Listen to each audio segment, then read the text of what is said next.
Baik Bu, terima kasih Ibu sudah memberikan waktu untuk saya bisa kita bincang-bincang Bu sedikit mengenai pengalaman Ibu sama menjadi kepala sekolah.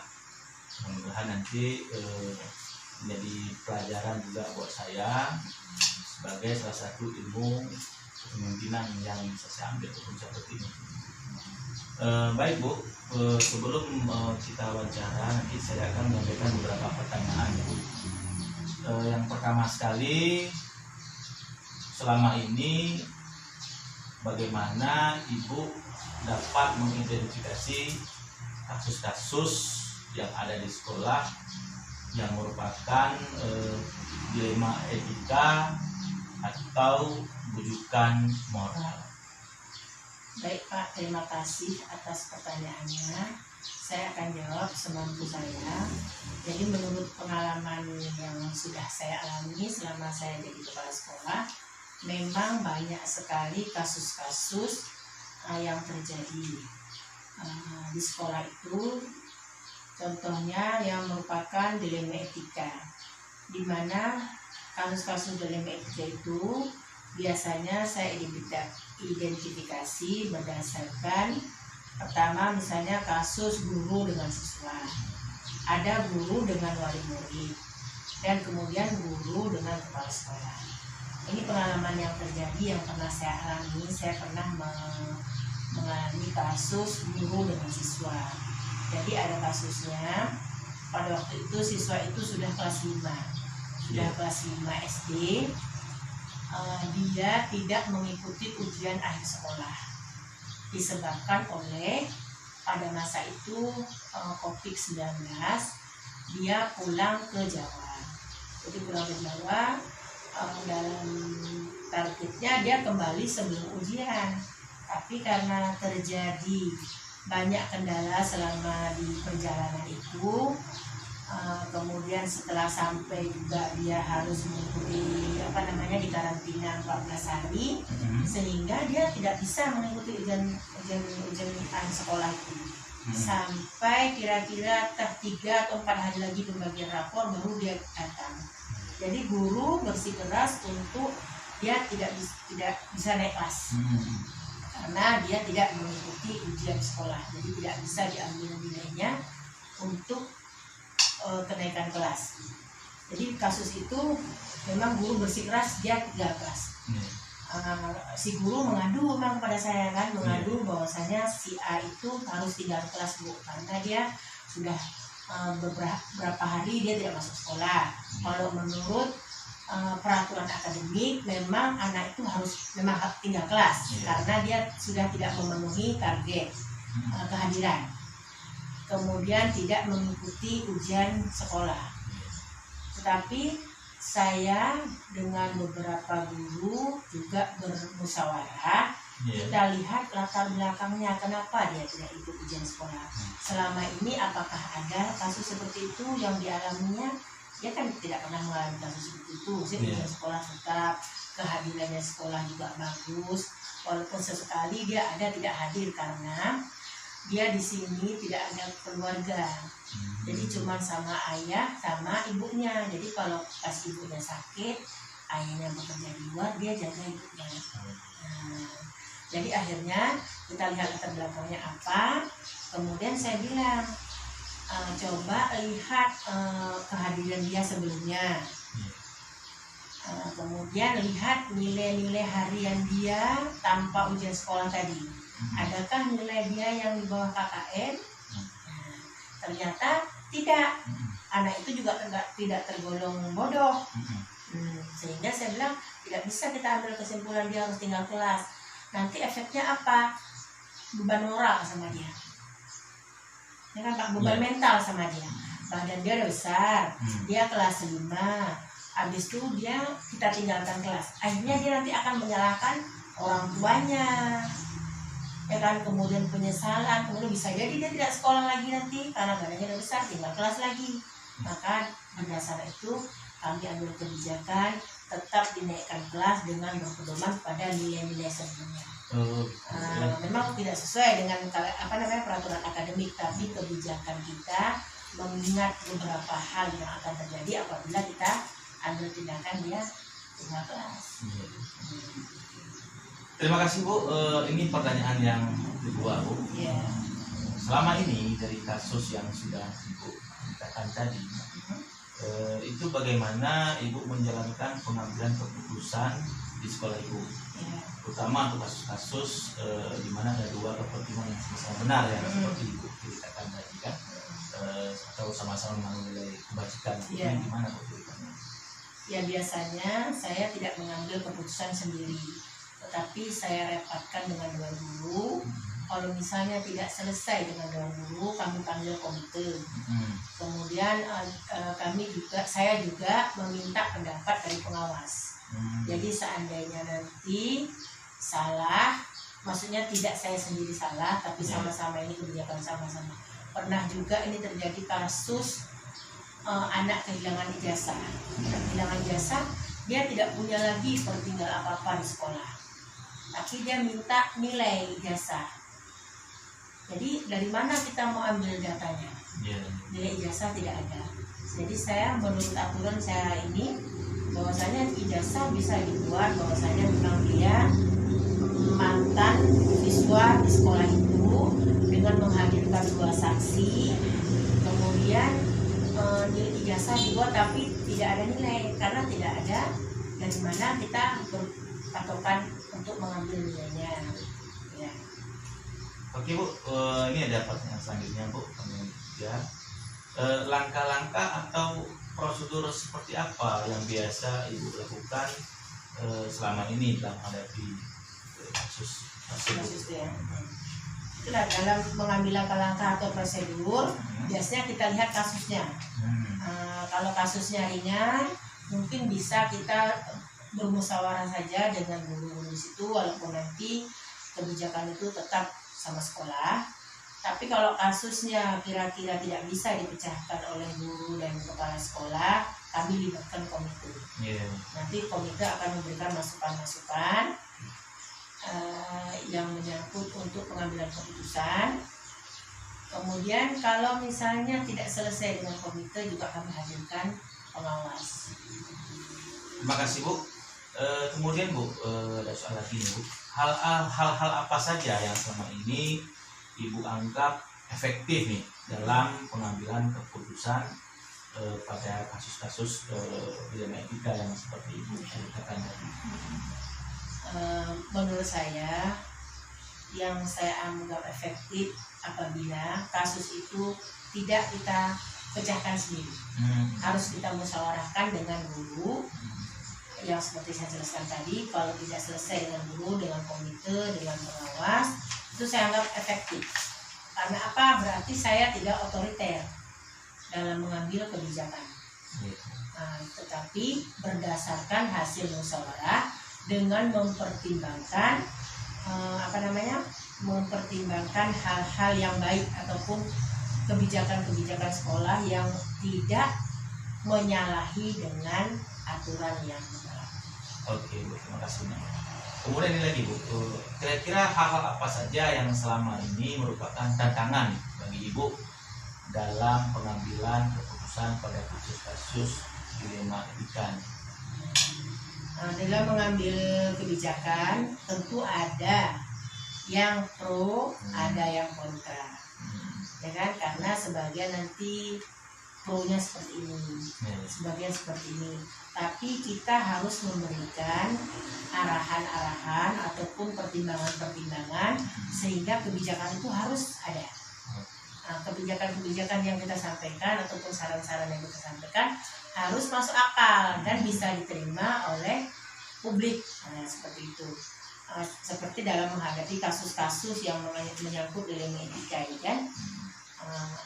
Jadi kalau misalnya kebijakan yang kita ambil itu tidak bertentangan ataupun tidak mengandung efek negatif, apa salahnya kita laksanakan?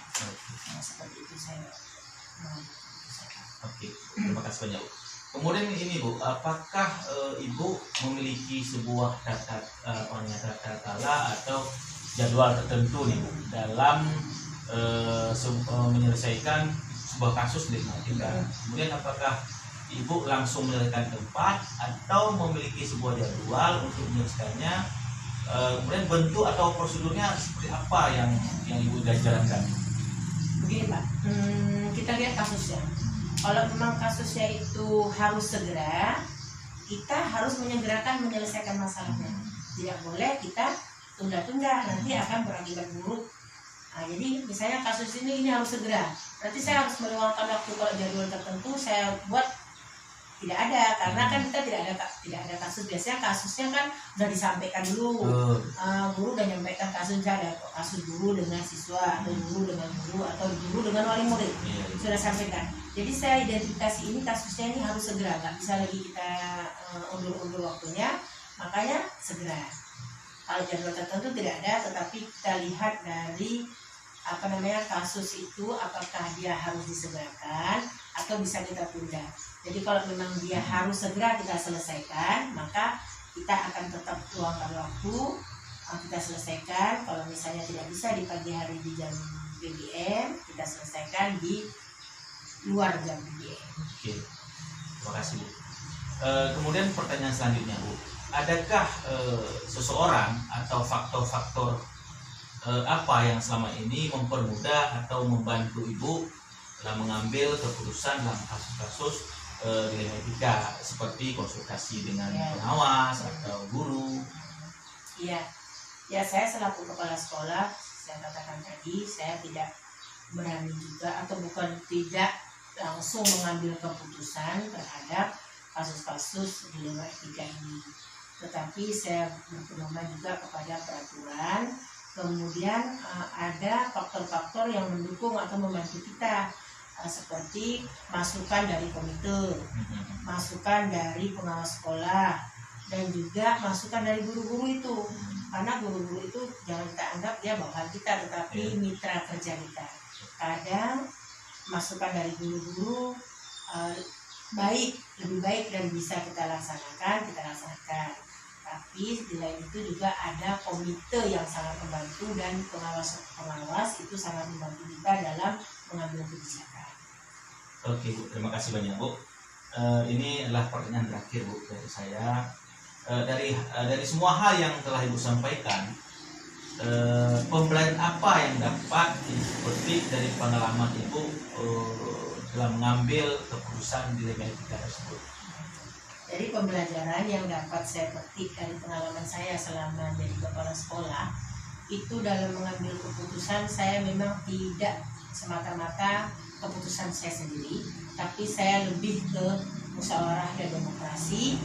Kemudian walaupun nanti di situ ada pertimbangan-pertimbangan, mana yang bisa kita laksanakan, mana yang tidak bisa laksanakan, itu ada juga keputusan sama kepala sekolah. Bukan berarti kepala sekolah itu bisa diatur sesuai dengan keinginan guru-guru atau orang pemberi masukan, tetapi kita mempertimbangkan, kita minta saran, kemudian apabila saran itu bisa kita gabungkan dengan ide kita, apa salahnya kita berkolaborasi, sehingga dari situ saya merasa bahwasanya itu lebih baik daripada kita langsung kita putuskan seperti ini.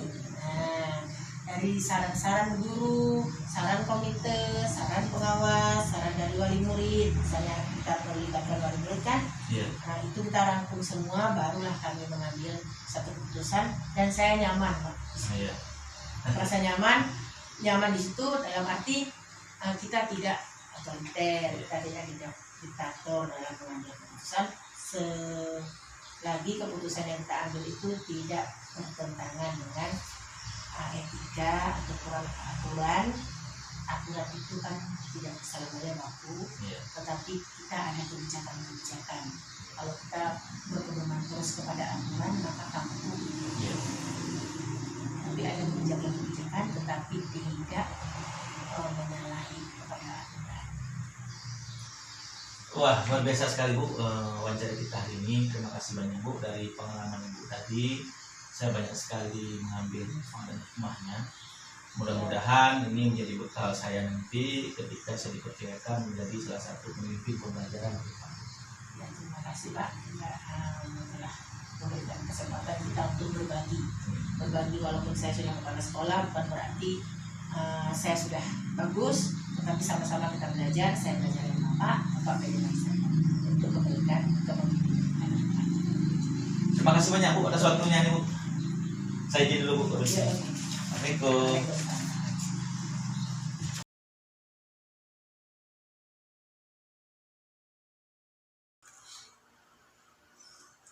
Terima kasih Pak Nasrullah sudah menyediakan waktu untuk saya hari ini dapat berbincang-bincang sedikit dengan Bapak. Pada hari ini saya barangkali nanti akan memberikan beberapa pertanyaan untuk Bapak yang mudah-mudahan nanti bermanfaat bagi saya Pak.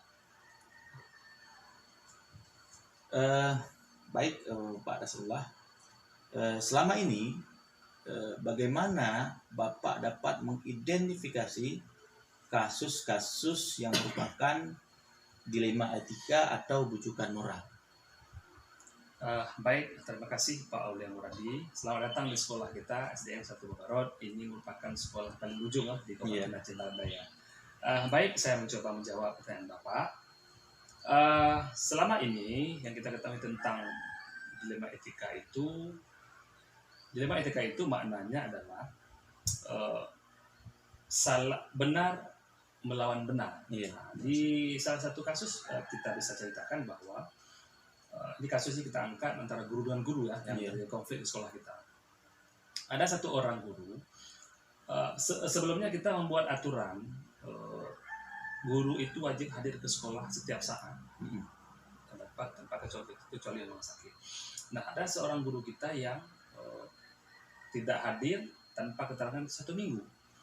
Nah, kita telepon nggak aktif nomornya, kita hubungi juga nggak ada. Guru-guru sudah protes, Pak harus ini harus itu. Nah, kita mengambil inisiatif, kita datang ke rumahnya. Begitu saya datang ke rumahnya, menjumpai dia, rupanya beliau itu dalam keadaan hamil muda. Hamil muda itu kondisinya memang labil ya, memang nggak bisa melihat matahari. Ya oke ya, saya bilang sama ibu itu, Ibu silakan istirahat dulu karena seminggu lagi, nanti kalau saya bisa ke sekolah. Nah, informasi itu akan saya bawa kembali ke sekolah dan juga guru kita ambil kesimpulan bahwa guru itu wajib istirahat dulu. Nah, itu kan kebijakan yang baik, dilawan yang baik. Kalau kita melihat aturannya memang itu salah, tapi kalau kita melihat kebijakan yang kita ambil, nah, itu benar karena itu pertimbangan arah tentang manusia. Nah, begitu Pak Auli. Terima kasih banyak Pak. Ya. Selama ini Pak, dari kasus yang sudah Bapak ceritakan tadi, bagaimana Bapak menjalankan pengambilan keputusan di sekolah Bapak, terutama untuk kasus-kasus di mana ada 2 kepentingan yang sama-sama benar itu yang seperti yang Bapak ceritakan tadi, yang mengandung nilai kebajikan. Baik Pak Aulia Muradi, tentunya di sekolah kita ini, kita kan sekolah penggerak. Iya. Sekolah penggerak kita sudah membentuk komunitas praktisi atau komunitas refleksi yang ada di sekolah kita, itu dari komite belajar 4 orang. Nah, guru-guru itu sudah ditempa oleh ilmu, sudah mengikuti bimbingan, pelatihan dan sebagainya. Maka oleh karena itu guru tersebut sudah sangat matang dalam mengambil satu kebijakan. Nah, ketika terjadi kasus di sekolah kita, maka kita duduk dulu dengan komunitas refleksi ada di sekolah kita untuk mengambil satu kebijakan atau satu kesimpulan dalam kasus tersebut. Demikian. Terima kasih banyak Pak Nasrullah, menarik sekali Pak ya. Ya. Kemudian Pak, langkah-langkah atau prosedur seperti apa yang biasanya Bapak lakukan selama ini dalam kasus dilema etika tadi Pak? Ya, baik. Nah, langkah-langkah mungkin seperti yang kita sampaikan tadi, bahwa setiap ada kasus di sekolah kita, baik guru dengan guru atau siswa dengan siswa, tentunya kita selalu duduk bersama dengan dewan guru, dengan komunitas refleksi ini untuk mencari jalan keluar, terbaik dalam kita mengambil satu kebijakan atau satu keputusan. Itu yang terbaik kita ambil melalui musyawarah bersama. Demikian Pak. Terima kasih banyak Pak. Ya. Kemudian Pak, soal selanjutnya nih Pak, hal-hal apa saja yang selama ini Bapak anggap efektif nih dalam pengambilan keputusan pada kasus-kasus dilema etika. Baik, hal-hal yang efektif yang bisa kita sampaikan di sini bahwa menurut saya Pak William Iya, Pak. itu komunitas refleksi sangat efektif untuk membantu kepala sekolah dalam mencari satu keputusan. Karena kenapa? Harus kita ketahui bahwasannya kepala sekolah itu bukan hanya kegiatannya supervisi akademik, tapi banyak lagi kegiatan-kegiatan yang di luar. Contohnya saya kan sekarang menjabat ketua K3S di Kecamatan Borok. Maka kesibukan-kesibukan itu bertambah. Oleh karena itu, ketika adanya komunitas refleksi ada sekolah, maka sangat efektif membantu kebijakan sekolah dalam mengambil satu kebijakan. Terima kasih banyak. Soal selanjutnya nih Pak ya. Ya baik.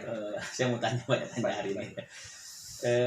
Hal-hal apa saja yang selama ini merupakan tantangan nih dalam pengambilan keputusan pada kasus-kasus dilema etika yang Bapak alami?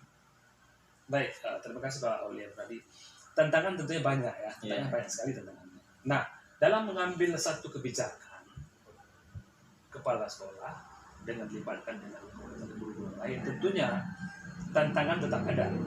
Cuman kita sebagai pemimpin manajerial sekolah ini, walaupun memang kesimpulan atau keputusan kita ambil guru ada yang tidak sependapat dan tidak setuju, itu risiko seorang pemimpin bahwa kebijakan dan keputusan itu wajib kita ambil. Begitu Pak. Terima kasih banyak Pak. Ya, kemudian Pak, apakah Bapak memiliki sebuah kata-kata nih atau jadwal tertentu dalam penyelesaian sebuah kasus dilema etika? Apakah Bapak itu langsung menyelesaikan di tempat atau memiliki sebuah jadwal untuk menyelesaikannya? Kalau ada nih Pak, bentuk atau prosedurnya seperti apa yang Bapak jalankan? Iya, ini sangat menarik Pak Ulian ya. Tentunya seperti yang saya sampaikan tadi bahwasanya kepala sekolah itu mungkin banyak kesibukan dan lain ya. Nah, manfaat kita bentuk refleksi, komunitas refleksi yang ada di sekolah kita ini adalah untuk membantu kepala sekolah. Nah, bila ada kasus yang kecil, tidak besar, yang mampu diselesaikan oleh komunitas refleksi, maka kita persilakan untuk guru tersebut untuk menyelesaikannya. Contoh, ada kasus antara perkelahian siswa, maka komunitas refleksi tersebut yang menyelesaikannya bila masalah itu tidak berat. Dan apabila masalah itu berat dan komunitas refleksi tidak sanggup menyelesaikannya, maka kepala sekolah saya sendiri sebagai pemimpin pemangku pendidikan sini, bahwa nantinya ini akan kita buat jadwal. Nah, misalnya minggu depan kita duduk kembali musyawarah masalah ini, akan kita buat jadwal khusus untuk penyelesaian masalah kasus tadi. Ada jadwalnya. Ada jadwalnya. Terima kasih Pak. Ya, baik. Kemudian Pak, adakah seseorang atau faktor-faktor apa yang selama ini mempermudah atau membantu Bapak dalam pengambilan keputusan dalam kasus-kasus dilema etika? Seperti misalnya Bapak ada konsultasi dengan pengawas atau guru. Baik, Pak Oleh Moradi harus kita ketahui bahwasanya sekolah kita sekolah besar ya. Yeah. Tahun berdiri 1960. Tentunya lama, Pak. lama. Tentunya sekolah ini adalah banyak sekali guru-guru senior semua. Yeah. Ya, maka karena itu saya sebagai pemimpin sekolah di sini tidak semena-mena ya dalam mengambil satu kebijakan. Tentunya saya bertanya kepada guru senior. Yeah. Ya, bertanya guru senior, Bu atau Pak, bagaimana cara menilai? Nah, bila pun jawabannya tidak mengena nantinya, maka saya biasanya komunikasi langsung dengan pengawas binaan ya di sekolah kita. Pak, bagaimana cara menyelesaikan? Sebagai pengalaman saya juga, saya dulu kan sebelum di sini juga menjabat sebagai kepala sekolah SDN 3 Baror. Juga ada kasus, kita selesaikan dengan baik. Mungkin itu pengalaman kita. Terima kasih banyak Pak. Ini sudah di penghujung pertemuan kita nih Pak ya. Baik. Dari semua hal yang telah disampaikan, pembelajaran apa yang dapat Bapak petik dari pengalaman Bapak mengambil keputusan dilema etika tersebut Pak? Ya, saya pikir Pak Oleh Moradi, masalah komunitas refleksi itu sangat penting dalam sekolah. Nanti mungkin ini bisa Pak bangsa nanti kita bentuk di sekolah Bapak, karena pengalaman saya dengan terbentuknya komunitas refleksi yang ada di sekolah kita ini sangat membantu ini. Sangat membantu kepala sekolah dalam hal ini. Karena kenapa? Tidak bisa kita hindari bahwa di sekolah itu banyak sekali kasus siswa dengan siswa, guru dengan guru dan sebagainya. Ini akan terselesaikan dengan baik bila kita ada komunitas refleksi di sekolah kita. Saya pikir ini manfaatnya luar biasa dalam kita bentuk komunitas refleksi. Demikian Pak. Oke Pak Rasulullah, terima kasih atas waktunya ini, sudah sudah memberikan saya kesempatan, sudah membuat barangkali hari ini Bapak agak sibuk kan. Saya ucapkan terima kasih banyak Pak atas waktunya, dan terima kasih atas berbagai pengalaman yang sudah Bapak utarakan tadi. Saya ucapkan terima kasih banyak Pak. Oke Pak Rasulullah, saya izin dulu Pak. Terima kasih banyak Pak. Sama-sama. Assalamualaikum. Waalaikumsalam. Assalamualaikum warahmatullahi wabarakatuh. Nama saya Aulia Muradi SPD. Saya akan merefleksikan hasil wawancara saya terhadap dua pimpinan yang telah saya wawancarai sebelumnya. Berikutlah hasil refleksi saya.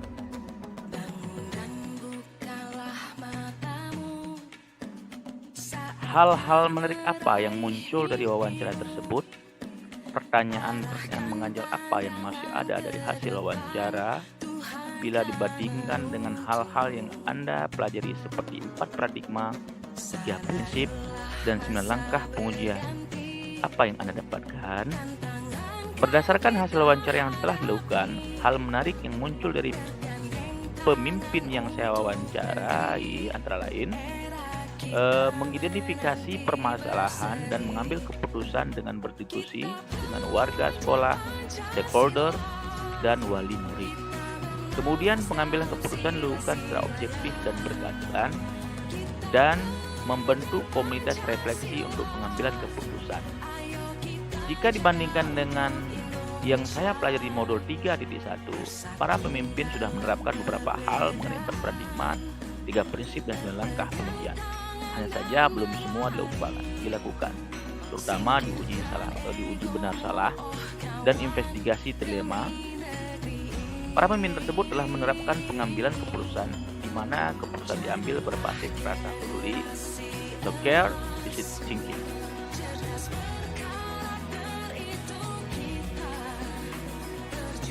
Kemudian bagaimana hasil wawancara antara 2-3 pimpinan yang Anda wawancarai? Adakah sebuah persamaan atau perbedaan? Kira-kira ada yang menonjol dari salah satu pimpinan tersebut? Mengapa? Apa yang membedakan? Berdasarkan hasil wawancara yang telah dilakukan, ada beberapa hal yang sama para pemimpin yang saya wawancarai. Antara lain, yang pertama, tahap identifikasi permasalahan secara umum sama, yaitu melalui pengumpulan fakta-faktanya dan pengambilan keputusan melalui alternatif solusi. Kemudian yang kedua, penyelesaian permasalahan dilakukan secara bertahap sehingga keputusan yang diambil tidak tergesa atau asal memutuskan, namun telah dipertimbangkan secara matang. Sedangkan perbedaan hasil wawancara di dua pimpinan, yaitu pimpinan yang pertama mengedepankan diskusi terhadap permasalahan, sedangkan pimpinan kedua menonjolkan analisis dan pengambilan keputusan kepada komunitas refleksi yang ada di sekolah tersebut. Sesuai analisa saya, yang menonjol dalam tahap pengambilan keputusan adalah pimpinan yang pertama, karena lebih sesuai dengan langkah-langkah yang saya pelajari di modul 3.1. Kemudian, apa rencana ke depan para pimpinan dalam menjalani pengambilan keputusan yang mengandung unsur dilema etika? Bagaimana mereka bisa mengukur efektivitas pengambilan keputusan mereka? Rencana ke depan para pimpinan jika dihadapkan dengan permasalahan dilema etika adalah dengan cara melakukan analisa secara runtut dan lengkap berdasarkan 4 paradigma, 3 prinsip, dan 9 langkah konsep pengambilan dan pengujian keputusan. Para pimpinan dapat melakukan uji benar salah serta kemudian melakukan refleksi dan evaluasi terhadap keputusan yang diambil berdasarkan apa yang sudah berjalan dan masukan dari beberapa pihak untuk menjalankan keputusan tersebut. Kemudian bagaimana Anda sendiri akan menerapkan pengambilan keputusan dilema etika pada lingkungan Anda, pada murid-murid Anda, dan pada kolega guru-guru Anda yang lain? Kapan Anda akan menerapkannya? Jika saya menghadapi dilema etika untuk mengambil keputusan yang membingungkan tersebut, saya akan menerapkan 4 paradigma dilema etika, 3 prinsip dilema etika, dan 9 langkah konsep pengambilan dan pengujian keputusan. Mulai dari mengenali nilai-nilai yang bertentangan, pihak yang terlibat, mengumpulkan fakta yang relevan, menguji paradigma benar lawan benar, melakukan prinsip penyelesaian dilema atau prinsip resolusi, kemudian melakukan investigasi opsi dilema, membuat keputusan, kemudian merefleksikan. Saya akan menerapkan di sekolah saya jika dihadapkan dengan dilema etika atau keputusan moral di sekolah saya. Kemudian jika ada teman sejawat di lingkungan sekolah saya yang menghadapi masalah dilema etika, saya akan menawarkan bantuan. Demikian hasil refleksi saya, mudah-mudahan bermanfaat buat kita semua. Sampai jumpa di waktu yang lain. Assalamualaikum warahmatullahi wabarakatuh. Salam Guru Penggerak.